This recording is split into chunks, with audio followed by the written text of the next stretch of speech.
Hi, welcome back to the Old Farts channel, and we are still down at the coast and we still have the talk on feminism. So I think it's time to get on to part 2 and say what really hasn't been done yet. I suspect from the conversation before that there's still quite a lot to do. So, you know, let's come on, give us both barrels, baby. Yeah. We'll put the world to rights now. Yes. Yeah. So where shall we start then? Well, I think equal pay.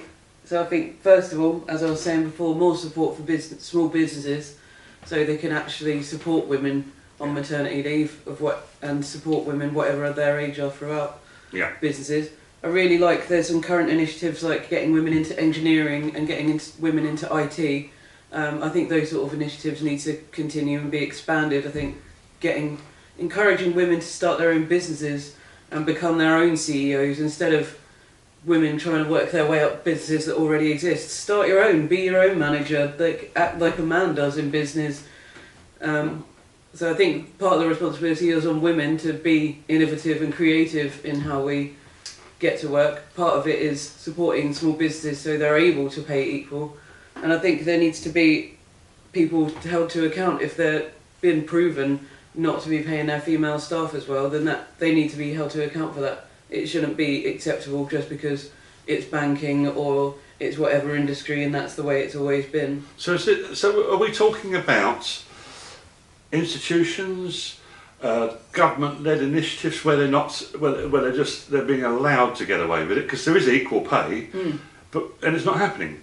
So who's responsible for that? The government of the day? I think it's an institutional thing that's gone back some governments ago. I don't think you could blame a particular party for it. I think it's just it's like built into the system almost. It's almost systematic. I know banking and business are two areas where there's women that are doing the same job as men and being paid less, and it can be justified in ways of like, oh well, he has been here a year longer or something like that. But actually, if they're doing the same job and getting the same results and making the same amount of money for the business, then that should be rewarded in the same way. Well, normally in places like that, it's very structured. You have levels, and even nursing, you have a G grade and so on, and it's all set. And whether you're a male or a female, you get the same rate of pay for being on that grade. Why should that not happen in industry or in banking or whatever?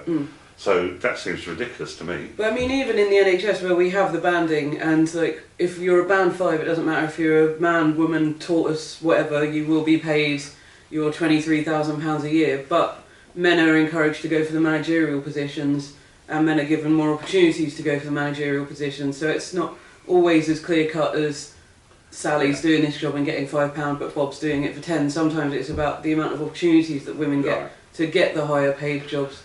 And I think part of that again comes back round to people worry about maternity leave and women getting married and having kids and deciding they don't want to come back.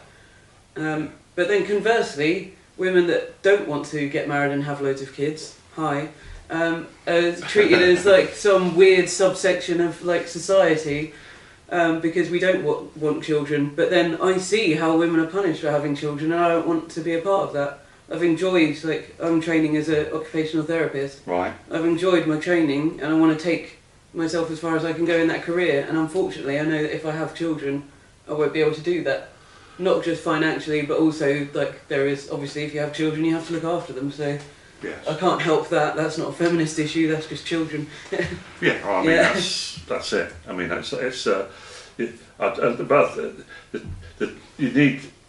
you should be given the choice. And not penalised is what you're saying. Yeah. And and who can argue against that? To be honest.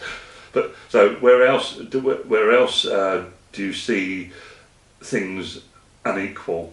As I said in part 1, I think this sort of women are a lot more likely to be victims of sexual assault, but men are victims as well of sexual assault. So not trying to undermine that. I think actually it all comes from the same issue, which is victim blaming, and whether because I believe that feminism is for equality for men and women. It's not just about improving women's lives, it's about improving men and women's lives. And I think sexual assault in men and women often gets made fun of if you're a man, like, oh, like you must have enjoyed it. If you're a woman, then questions are asked about what you were wearing, what you were up to that night, were you drunk? And I think that is that's a cultural sort of almost mind shift that needs to take place to stop people thinking that anyone would ask to be sexually assaulted. Quick question on that one. Who is it that is not seeing it through? Is it the prosecutors? Is it the police who are not seeing it through at the initial stages? Yeah. Or who's actually stopping this happening and causing a 6% rate of arrests and so on, or conviction? Conviction. Sorry, I couldn't think of the right word. I think it's a lot of things. I think sometimes it can be the victims of the crime. They feel ashamed, and they don't feel that they can carry on with the process anymore. I think part of it is gathering evidence. Can be very difficult in rape cases and sexual assault cases, because a lot of the time it is one person's word against another. And of course, if all you see is lack of prosecutions, you're thinking, if I'm going to go through that for nothing, is it worth it? Is it worth it? Yeah. So, and I think a lot of the sort of questions that are asked in the initial interviewing of what people were wearing, where they were, if they've had contact with that person before, make people feel responsible for what's happened to them. I mean, this idea that like what you wear is going to affect whether you get raped or not is ridiculous, because women in full hijab get raped, and you're more likely to get raped by someone you know. And also children get raped. It's not about sex at all, so it shouldn't be sort of packaged in that way that it is. In lots of ways it's about control. It's control. It's like violence, isn't it? Yeah, essentially. it's control violence. Yeah. So basically, the two key areas so far. I'm sure you'll think of something else in a minute. But so it's two key areas are in the workplace and rape victims and victims of crime generally that's not being followed up because you can't. It's difficult to prove, and they can't be bothered. Basically, they can't be bothered to put the time to it. I think that is part of it as well, and not believing victims, and also not being able to get the case together. And people are not trusting they're going to be taken seriously either. So the victims become even more of a victim. Yes. Yeah. Okay. So when we look at that, so that's two key areas, and another area which we sort of touched on before was like institutional, or where the government are leaving too many loopholes for inequality. They make a law and then leave great big holes you could drive a bus through. Yeah. I wondered if you could give us any examples where that comes in, in your view, anyway. Well, I mean, I don't know. Well, changing government legislation is such a huge thing. Like when they write it, I'm sure that there are people that write policy that have the best sort of intentions, but there also do seem to be people that deliberately create loopholes. I don't really know how to deal with that. But at the end of the day, we're not lawyers, are we? No. But the thing is that somebody should be looking at these loopholes. They're talking. I mean, if it was for tax or something like that, they'd be thinking, right, how can we get that sorted out? But as in these instances, when there's institutionalised, inequality, then somebody should be looking at that, and and I just wonder where else in the system this is happening, because I'm just if we're going to take things forward, then we just need to it needs to be working. I'm not convinced at the moment that it is happening, and of course we are. And the other question, which is an important one, is if there is an inequality and guys and women want to help do something about it, what can they do? Oh, I think that's a really important question actually.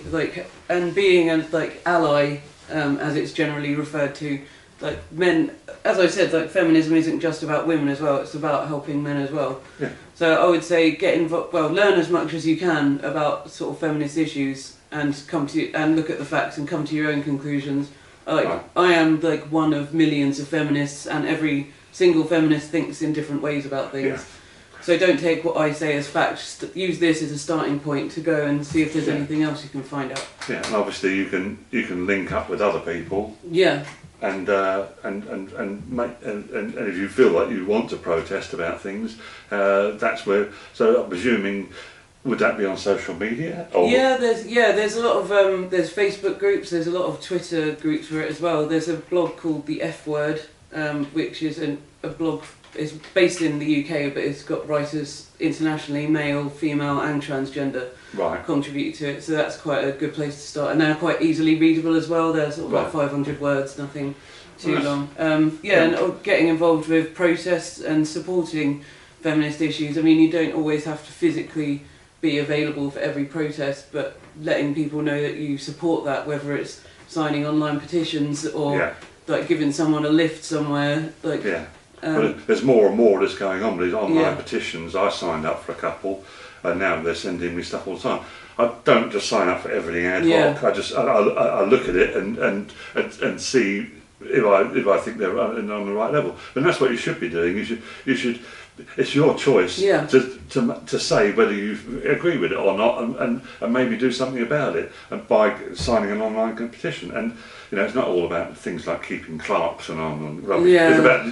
It's about keeping making important decisions and helping people and being human. Yeah, I mean, if there's a lot of online petition sites. There's like Change.org, there's 38 Degrees, but there's a government one where I think it's the .gov.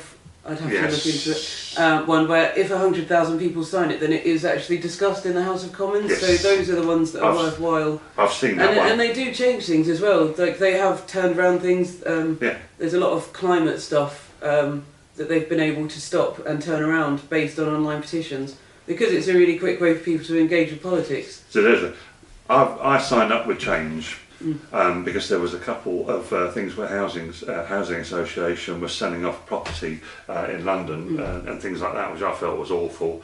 And Mr. Brand and all his lot were involved in it. But I looked at it and thought, that is absolutely appalling. You should be doing that to people. So selling it off and then doubling the rent and things like that. So it's not just about feminism. It's about every aspect of your life.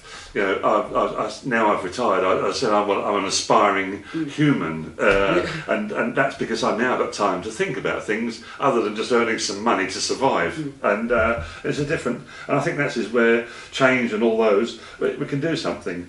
And I actually just doing Googling and listening to you, I've picked up on quite a few things, and I'd be very interested for others to give their point of view. And on that side of things, you could send us your comments to comments@theoldfartschannel.com. We will read every single comment, and if we feel that we need to have another chat to discuss this, I'm going to talk to Gemma about it, and we'll find out if we can find a window to have a talk about it. So, thanks very much for listening, and we're going to be back. Meat Free Monday, I think, is the next one. So we'll be recording that with Chef Anthony, and that's in a couple of weeks' time. So, talk to you then. Thanks very much.